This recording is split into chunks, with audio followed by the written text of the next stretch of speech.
গোপাল, আমার কিছু আবিষ্কার একেবারে দোরগোড়ায় এসে আটকে আছে, শুধু এই যন্ত্রের অভাবে। হ্যাঁ, সবই তো বুঝলাম বিজ্ঞানী, তবে তোমার নতুন আবিষ্কারকে এখন কিছুদিন দোরগোড়ায় দাঁড়িয়ে থাকতে বলো। হ্যাঁ, হ্যাঁ হ্যাঁ মহারাজ বলছেন তো। তাছাড়া আবিষ্কার যদি দোরগোড়ায় দাঁড়িয়ে না থাকতে পারে, তুমি কিছুদিন অপেক্ষার দোরগোড়ায় থাকো। মানে গোড়াতেই গন্ডগোল। থামো গোপাল, তোমায় আর ফোড়ন কাটতে হবে না। হ্যাঁ, ফোড়ন? সেই 5 ফোড়নের গল্প। ফোড়ন কাটাই যে আমার কাজ মন্ত্রী মশাই। তোমার কোনো কাজই নেই? বাহ বাহ বাহ, একেবারে আমার গিন্নির মুখের কথা। মহারাজ, এইটুকু বলুন, রাজকোষে কি কোনো ঘাটতি দেখা দিয়েছে? তুমি চুপ করবে গোপাল। রাজকোষ নিয়ে তোমার মাথা না ঘামালেও চলবে। তুমি যখন কথাটা তুললে গোপাল, তখন বলেই দিচ্ছি, রাজকোষের অবস্থা খুবই খারাপ। তাই বিজ্ঞানীর যন্ত্রের পিছনে অর্থ মঞ্জুর করার মতো অবস্থায় যে আমি নেই। কিন্তু মহারাজ, এই বছর তো বৃষ্টি খুব ভালো হয়েছে, প্রজাদের সব গোলা ভরা ধান হয়েছে, তারা ঠিক করে খাজনা পুরোপুরি মনের আনন্দেই দিয়েছে, তবে কেন রাজকোষে এত ঘাটতি মহারাজ? দেখো গোপাল, প্রজারা খাজনা দিয়েছে এটা সত্যি, কিন্তু এতেও আমার মনে হচ্ছে ঘাটতি হচ্ছে। তাই আমি নিজেই খরচ কমানোর সিদ্ধান্ত নিয়েছি।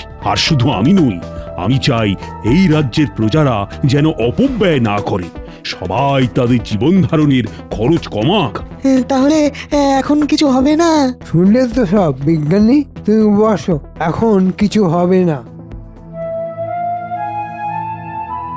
মহারাজ, আমাদের রাজ্যের উন্নতির জন্য বিজ্ঞানের নতুন নতুন আবিষ্কার করা খুবই প্রয়োজনীয়। আমি সব বুঝি গোপাল, কিন্তু আমাদের নিজেদেরকেই তো আগে সংযত হতে হবে। গোপাল অবশ্য এ ব্যাপারে খুবই সংযত মহারাজ।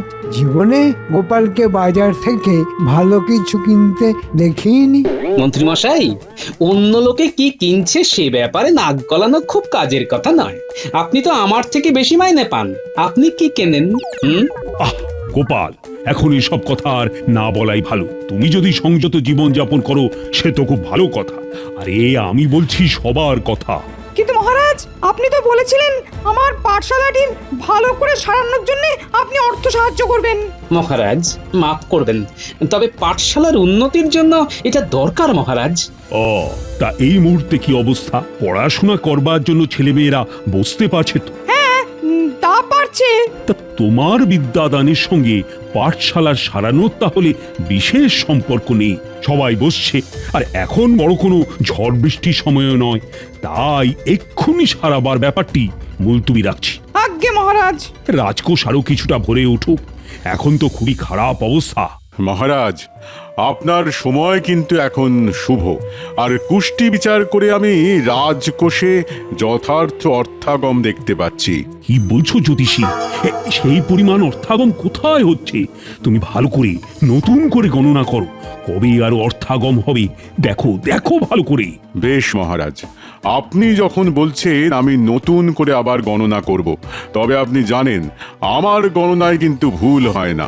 মানুষ মাত্রেই ভুল হয়। আমি বিচার করে দেখেছি মহারাজ, যদি বাইরের বণিকদের থেকে হিরে চুনি পান্না নিয়ে আপনি আপনার মন্দিরে স্থান দেন, তবে রাজকোষের অবস্থা আরো ভালো হবে। ও বাবা, তার মানে তো আরো খরচ, কি কাণ্ড! আগে মহারাজ, কিছু পেতে গেলে তো কিছু খরচ করতেই হবে। একটি হিরে, একটি চুনি আর একটি পান্না আপনাকে কিনতে হবে মহারাজ। অসম্ভব অসম্ভব, এই খরচ করা যাবে না। মহারাজ, আপনি রাজা, আপনার জন্য এইটুকু এমন কি ব্যাপার? এটা অতি সামান্য।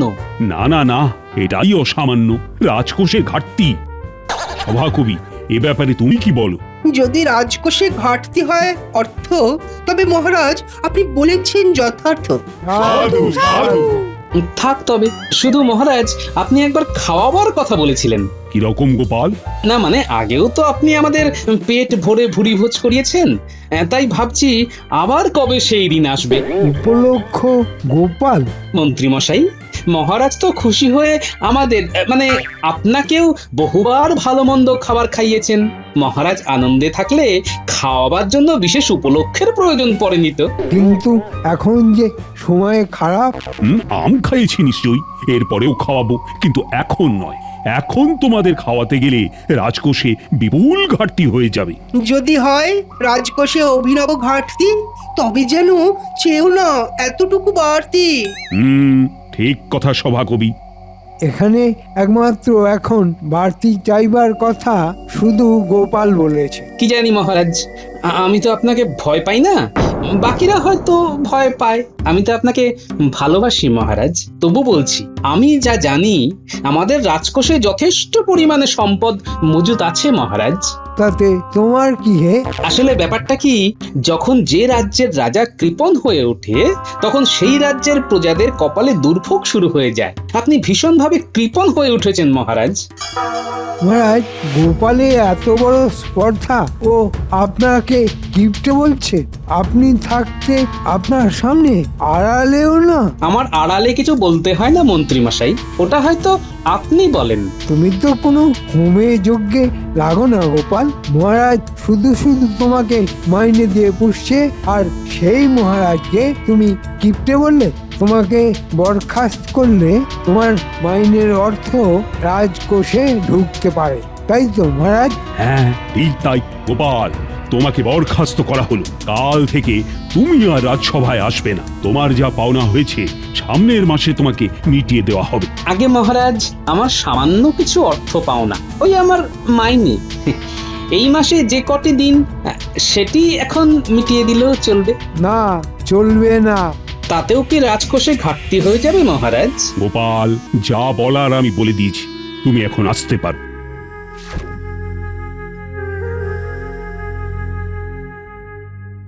আর আজকে সভা এখানেই শেষ হলো।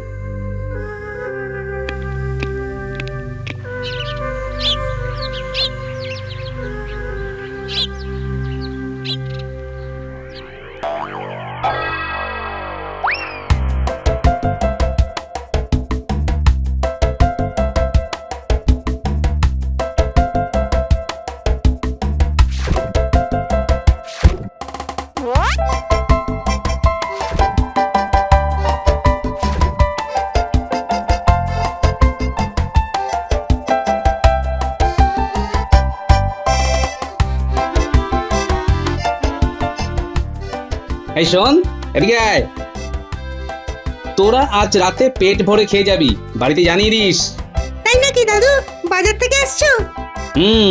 মন খুলে বাজার করেছি। কি খাচ্ছ দাদু?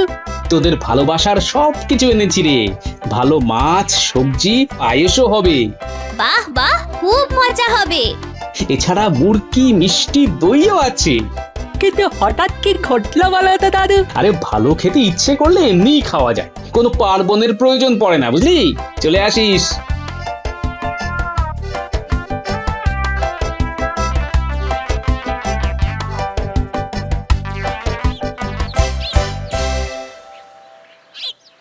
গিন্নি, ও গিন্নি, আরে এদিকে এসো দেখি। কি ব্যাপার এসব কি? বাজার গিন্নি, বাজার। আরে বাবা, তোমাকে কাঁচকলা খাইয়ে রাখবো না, মানে আজকে ভালো করে রান্না করো দেখি। ন্যাপলা, গুলটে, পুঁটি, ট্যাপা সবাইকে আসতে বলেছি। বাবা, আজ সূর্য কোন দিক দিয়ে উঠেছে কে জানে? জমিয়ে খাওয়া যাক, পায়েসও করো কিন্তু। কিন্তু হঠাৎ এইসব কেন? আহা, আমার খালি মনে হয় যে তুমি বারবার বলো আমি ভালো করে বাজার করি না, তাই আজ মন প্রাণ ঢেলে বাজার করেছি গিন্নি। এটাই তাহলে আসল কথা তো? আরে এর মধ্যে আর নকল কথা কি থাকবে গিন্নি? আমার যেন মনে হচ্ছে আরো কিছু কাহিনী আছে যেটা তুমি আমাকে বলছো না। তুমি আগে ভালো করে রান্না করো দেখি। ঠিক আছে ঠিক আছে, বলি তুমি ভালো করে হাত পা ধুয়ে নাও। হ্যাঁ, সেই ভালো।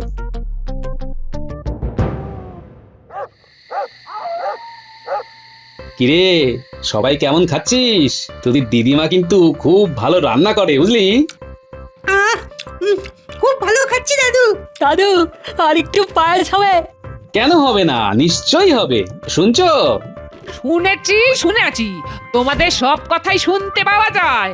সবাইকে আরেকবার করে পায়েস দিচ্ছি। হ্যাঁ, খুব মজা, আবার পায়েস।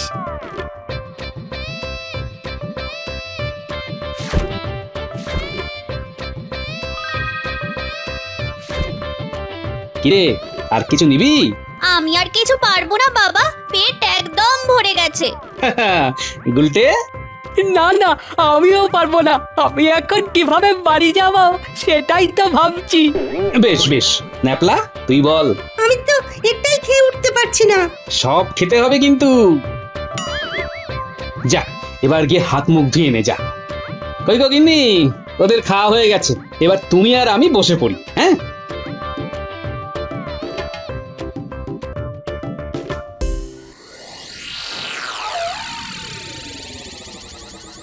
তুমি তখন থেকে কে এত ভাবছো বলো তো? বুঝলে গেনে, আজ দারুণ কাণ্ড হয়েছে। কি কাণ্ড?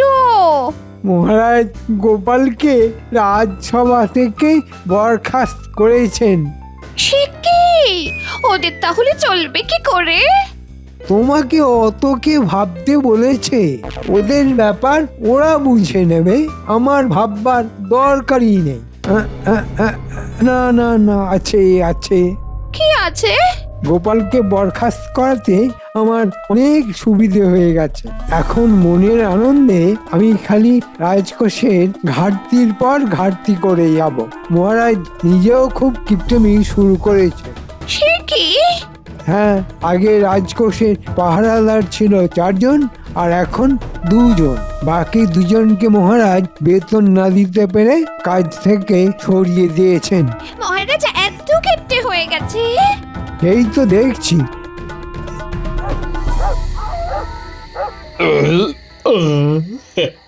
খাওয়াটা জব্বর হয়েছে। বহুদিন পর এরকম ভাবে খেলাম, বুঝলে। এবার বলো দেখি ব্যাপারখানা কি? হ্যাঁ, কি বলো, এমন কি ঘটেছে যে তুমি এখন বাজার করলে? খুব আনন্দের কিছু? হ্যাঁ, তা বলতেই পারো। এখন থেকে বাড়িতেই আরাম করে থাকবো। মানে বাড়িতে আরাম করে থাকবে মানে কি গো? মানে আমি রাজসভার চাকরি থেকে বরখাস্ত হয়েছি। মহারাজ কৃপণ হয়ে গেছেন, আমি সেটা সবার সামনে প্রকাশ্যে বলেছি।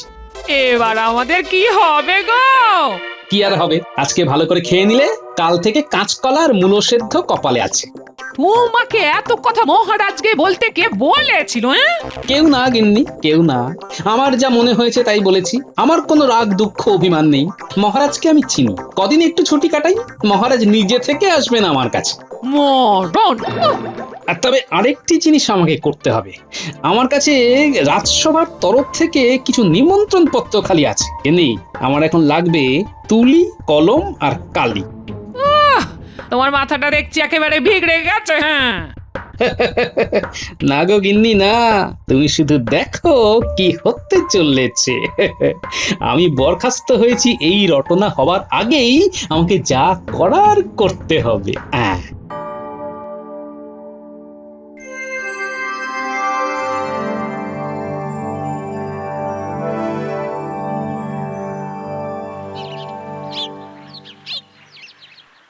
কি হয়েছে গোপাল কাকু?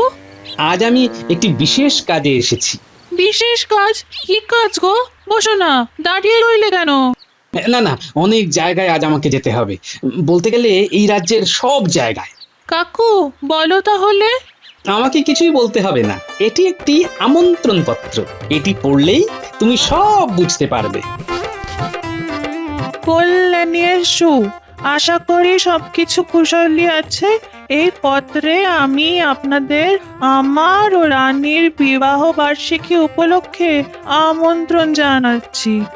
আগামী বুধবার রাজবাড়ি প্রাঙ্গণে আপনাদের সবার জন্য একটি প্রীতি ভোজের আয়োজন করা হয়েছে। আপনারা উপস্থিত হলেই আমাদের আমন্ত্রণ সার্থক। ইতি রাজা কৃষ্ণচন্দ্র।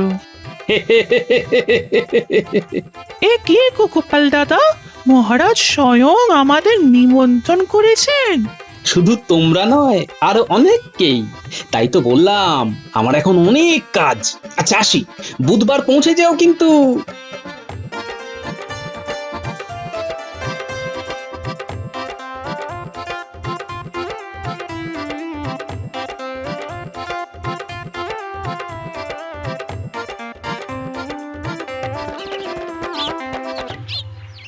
কম পরিশ্রম করতে হচ্ছে।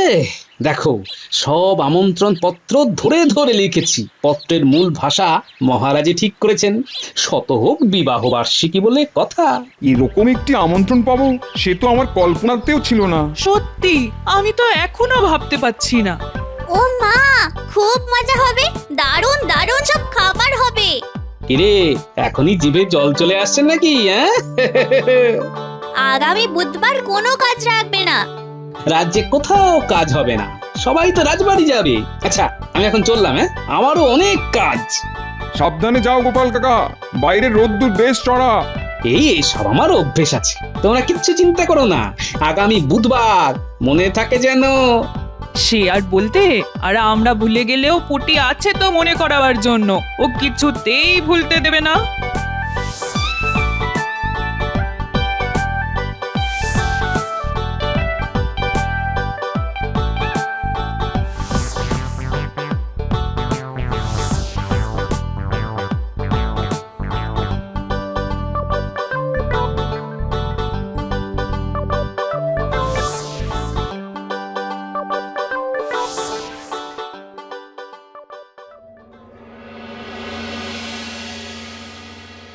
মহারাজ, রাজকোষের অবস্থা তো খুব খারাপ হয়ে রয়েছে।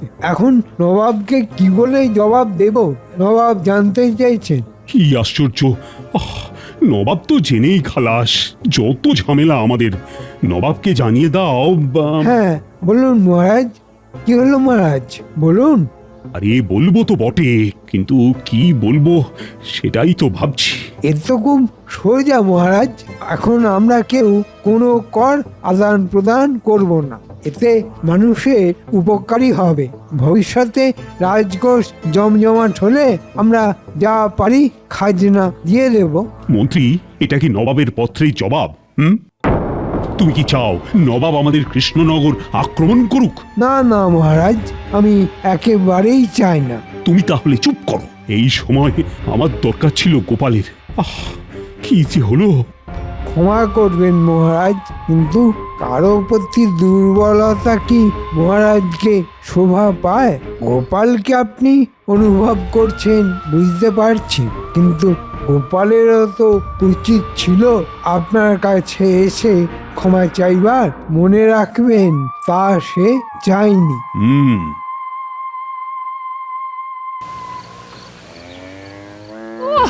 বলি তোমার এত কি কাজ যে শুনছি সারা জায়গায় চরকির মতো ঘুরে বেড়াচ্ছ?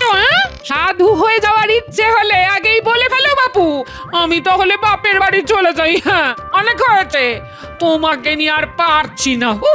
সবুর করো গিন্নি, সবুর করো। কাল একটি বিশেষ দিন। কাল হলো বুধবার, কি আছে কালকে? কাল মহারাজের বিবাহ বার্ষিকী, মানে আমি সেরকমই শুনলাম। বললো যা, কথার দেখছি কোনো মাথা মুন্ডু নেই। কাজ হারিয়ে মাথা একেবারে বিগড়ে গেছে। বলি রাজা রানীর বিবাহ বার্ষিকী, তো তাতে তোমার কি? আমার বলি নিজের বিবাহ বার্ষিকী নিয়ে কখনো ভেবেছো? আমাকে একটা নতুন শাড়ি কখনো কিনে দিয়েছো কবে? সেটা তো ভুলে গেছো মনে হয়।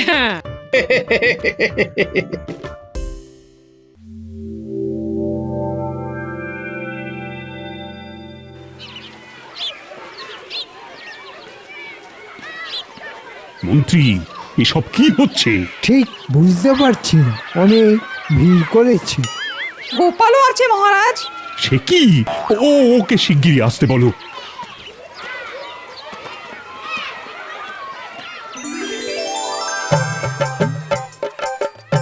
আমি জানতাম আপনি আমাকে ডেকে পাঠাবেন। প্রথমেই বলি, এই যে ভিড় হয়েছে, এই ব্যাপারে ওই সভাকবি, জ্যোতিষী, বিজ্ঞানী, পণ্ডিত সবটাই জানে। সে কি? তোমরা জানতে? কিন্তু গোপাল, এত ভিড় কিসের জন্য? আগে মহারাজ, আজ যে আপনার বিবাহ বার্ষিকী, তাই আমি নিজেই আপনার হয়ে আমন্ত্রণ জানিয়েছি মহারাজ। এরা সবাই ভুরি ভোজ করতে এসেছে। হ্যাঁ? আজ আমার বিবাহ বার্ষিকী। আগে মহারাজ, আপনার তো খাওয়াতে একটা উপলক্ষের দরকার ছিল। আমার উদ্দেশ্য ছিল ভালো করে খাওয়া।